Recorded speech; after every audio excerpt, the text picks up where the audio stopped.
मुंबई पुणे द्रुतगती महामार्गावर 3 फेब्रुवारी रोजी प्रोपेलिन या ज्वलनशील वायूचा टँकर उलटून झालेल्या अपघातामुळे 36 तास वाहतूक कोंडी झाली होती.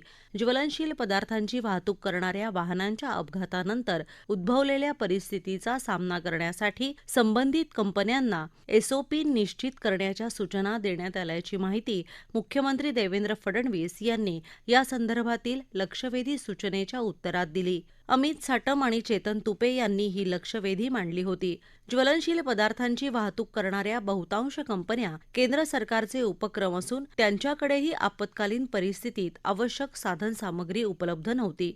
संबंधित कंपन्यांना बचाव आणि नियंत्रणासाठीची आवश्यक साधनं उपलब्ध ठेवावी अशी सूचना देण्यात आल्याचं मुख्यमंत्र्यांनी सांगितलं. अशा अपघाताच्या घटनेनंतर वाहतूक पर्यायी मार्गावर वळवण्याचं काम केलं जातं. या अपघातावेळी ही प्रणाली वापरण्यात आली, मात्र ती अधिक वेगानं कार्यान्वित होणं आवश्यक असल्याचं मुख्यमंत्र्यांनी सांगितलं. भविष्यात ITMSच्या सहाय्यानं प्रत्येक व्यक्तीपर्यंत तातडीची माहिती पोहोचेल अशी सुविधा विकसित करण्याचे आदेश देऊ असंही मुख्यमंत्र्यांनी सांगितलं. या घटनेत वाहन चालकाचा तोल गेल्यानं टँकर उलटला असं परिवहन मंत्री प्रताप सरनाईक यांनी सांगितलं. 36 तासांच्या वाहतूक कोंडीच्या काळात वसूल केलेला टोल परत करण्याचा निर्णयही राज्य रस्ते विकास महामंडळानं घेतल्याचं सांगताच काही देशांमध्ये अशा परिस्थितीत टँकर एअरलिफ्ट करण्याची पद्धत असून या दृष्टीनेही महामंडळाकडून चाचपणी केली जाणार असल्याचं ते म्हणाले. राज्यात कापूस खरेदीची मुदत 15 मार्चपर्यंत वाढवण्यात आल्याची माहिती सरकारनं निवेदनाद्वारे विधानसभेत दिली. मुदत वाढवण्याचा प्रस्ताव पणन विभागानं केंद्र सरकारकडे पाठवला होता. त्यानुसार केंद्र सरकारनं याला परवानगी दिली आहे. प्रति एकर उत्पादकतेच्या आधारे खरेदीची मर्यादा ठरवली जाणार आहे. हरभरा खरेदी 5,885 रुपये प्रति क्विंटल हमीभावानं 1 मार्चपासून सुरू करण्यात येईल अशी माहिती मंत्री जयकुमार रावल यांनी दिली. कृत्रिम बुद्धिमत्ता अर्थात AI तंत्रज्ञानाचा वापर करून मुंबईचा वाहतूक व्यवस्थापन आराखडा तयार करण्यात येत आहे. याबाबत लवकरच बैठक घेण्यात येईल अशी माहिती मंत्री आशिष शेलार यांनी दिली. औचित्याचा मुद्दा मांडताना आमदार मुर्जी पटेल, अस्लम शेख, वरुण सरदेसाई, दिलीप लांडे यांनी मुंबईतील वाहतूक कोंडीचा मुद्दा मांडला. त्यावर मुख्यमंत्री देवेंद्र फडणवीस यांच्या सूचनेनंतर AI तंत्रज्ञानाचा वापर करून मुंबईचा वाहतूक नियोजन आराखडा तयार करण्यात येत असल्याचं सांगितलं. गीग कामगार आणि प्लॅटफॉर्म कामगारांसाठी केंद्र सरकारनं सामाजिक सुरक्षा संहिता 2020 लागू केली आहे. त्यामुळे गीग कामगारांसाठी राज्य सरकारला स्वतंत्र महामंडळ स्थापन करता येणार नाही असं कामगार मंत्री आकाश फुंडकर यांनी आज विधानसभेत सांगितलं. केंद्र सरकारचे कायदे राज्यात लागू केले जाणार आहेत. त्या अंतर्गत असंघटित कामगारांसाठी विविध तरतुदी केल्या जातील असं ते म्हणाले. हारून खान, अतुल भातखळकर यांनी याबाबत प्रश्न उपस्थित केला होता. ऑनलाईन खाद्यपदार्थ वितरित करणाऱ्या कर्मचाऱ्यांची नियमित तपासणी करण्याबाबतचा प्रश्न भीमराव तापकीर यांनी उपस्थित केला होता. यावर अशा कर्मचाऱ्यांची पोलीस पडताळणी तसंच चारित्र्य पडताळणी करणं ऑनलाईन खाद्यपदार्थ वितरण कंपन्यांना बंधनकारक आहे. एखाद्या कंपनीनं याचं उल्लंघन केल्याचं आढळलं तर कारवाई केली जाईल असं आश्वासन कामगार मंत्री आकाश फुंडकर यांनी दिलं. मुंबई महानगर प्रदेशातल्या मोठ्या रुग्णालयात आयुष्यमान भारत प्रधानमंत्री जन आरोग्य योजना आणि महात्मा फुले जन आरोग्य योजना लागू करण्यासाठी सरकार प्रयत्न करत आहे. या महिन्यात या रुग्णालयांची बैठक घेतली जाईल असं मंत्री मेघना बोर्डीकर यांनी सांगितलं. वरुण सरदेसाई यांनी याबाबत प्रश्न उपस्थित केला होता. राज्यातील 4,000 पेक्षा जास्त रुग्णालयात ही योजना लागू आहे. यातील 2,500हून अधिक शासकीय रुग्णालय आहेत असं बोर्डीकर यांनी सांगितलं. शासकीय वैद्यकीय महाविद्यालयातला रेडिओलॉजी विभाग सार्वजनिक खाजगी भागीदारी तत्वावर चालवण्यासाठी घेतलेला निर्णय रद्द केला जाणार नाही असं राज्यमंत्री माधुरी मिसाळ यांनी सांगितलं. PPP तत्वावर CT स्कॅन, MRI आणि पेट CT या चाचण्यांसाठी रुग्णांना अतिरिक्त आर्थिक भुर्दंड बसत असल्याचा आरोप फेटाळून लावतानाच अनेक ठिकाणी शासकीय दरांमध्ये कमी किमतीत या चाचण्या होत असल्याचंही त्यांनी सांगितलं. मुंबईतल्या NTC अर्थात राष्ट्रीय वस्त्रोद्योग महामंडळाच्या बंद पडलेल्या गिरण्यांच्या कामगारांना त्यांची थकीत देणी मिळवून देण्यासाठी राज्य सरकार केंद्र सरकारच्या अधिकाऱ्यांशी समन्वय साधत आहे आणि उच्च न्यायालयानं दिलेल्या आदेशानुसार येत्या वर्षभरात त्यांची देणी चुकती होतील अशी माहिती कामगार मंत्री आकाश फुंडकर यांनी दिली. याबाबतचा मूळ प्रश्न ज्योती गायकवाड यांनी उपस्थित केला होता. त्यावर दिलीप लांडे यांनी उपप्रश्न विचारला. या कामगारांची देणी देण्यासाठी केंद्र सरकारच्या अधिकाऱ्यांकडे बैठका सुरू आहेत. या प्रकरणी तडजोड शक्य आहे का याची देखील तपासणी करण्यात येत आहे, असंही मंत्र्यांनी सांगितलं. मुंबई महापालिका क्षेत्रात उद्यानांसह मोकळ्या जागांवर अधिक सुरक्षा रक्षक नेमणार असल्याचं सांगताच पोलीस प्रशासन आणि पालिका अधिकाऱ्यांच्या माध्यमातून मोहीम राबवण्यात येणार असल्याची माहिती मंत्री शंभूराज देसाई यांनी या प्रश्नाच्या उत्तरात दिली.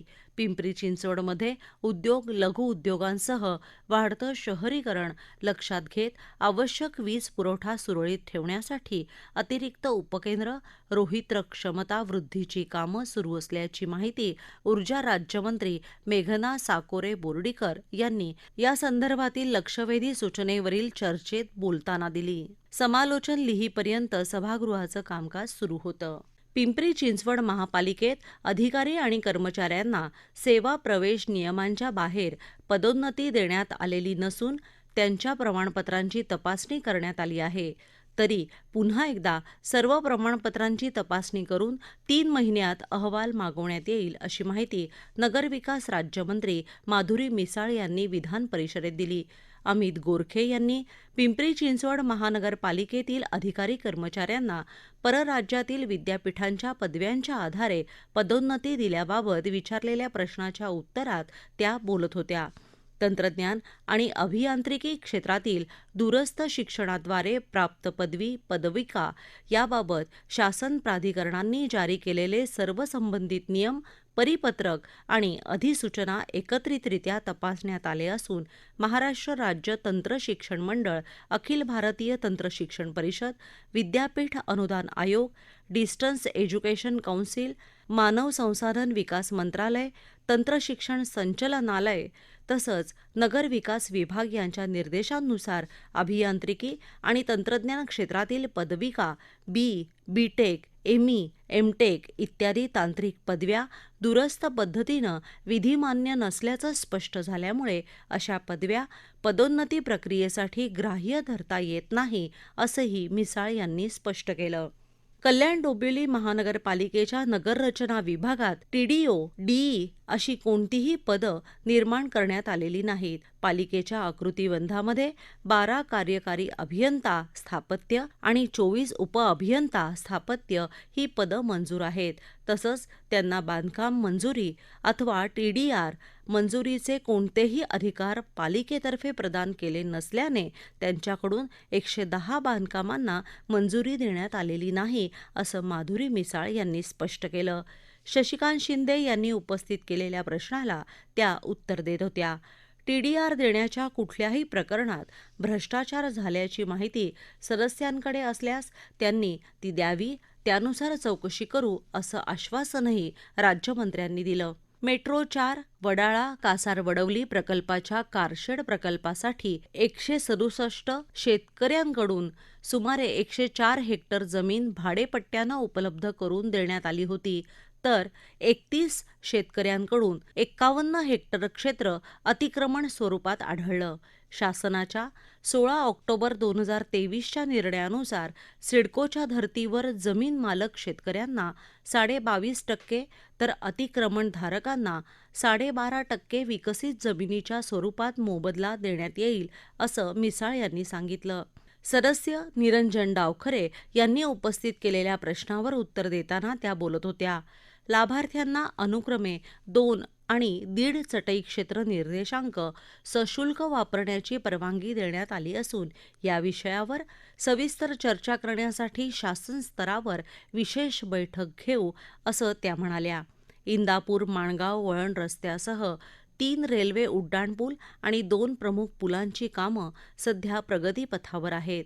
यापूर्वीचा ठेकेदार बदलून नवीन कंपनीकडे या प्रकल्पाचं काम सोपवण्यात आलं असून संपूर्ण प्रकल्प जुलै 2027 पर्यंत पूर्ण करण्याचं नियोजन करण्यात आलं आहे, अशी माहिती सार्वजनिक बांधकाम मंत्री शिवेंद्रराजे भोसले यांनी दिली. सदस्य निरंजन डावखरे यांनी उपस्थित केलेल्या प्रश्नावर ते उत्तर देत होते. पावसाळ्यापूर्वी म्हणजे साधारण मे महिन्यापर्यंत ताम्हिणी घाट परिसरातील बायपासचं काम पूर्ण करून तो वाहतुकीसाठी खुला करण्यात येईल. त्यामुळे माणगाव परिसरातील वाहतूक कोंडी मोठ्या प्रमाणात कमी होईल, असा विश्वासही शिवेंद्रराजे भोसले यांनी व्यक्त केला.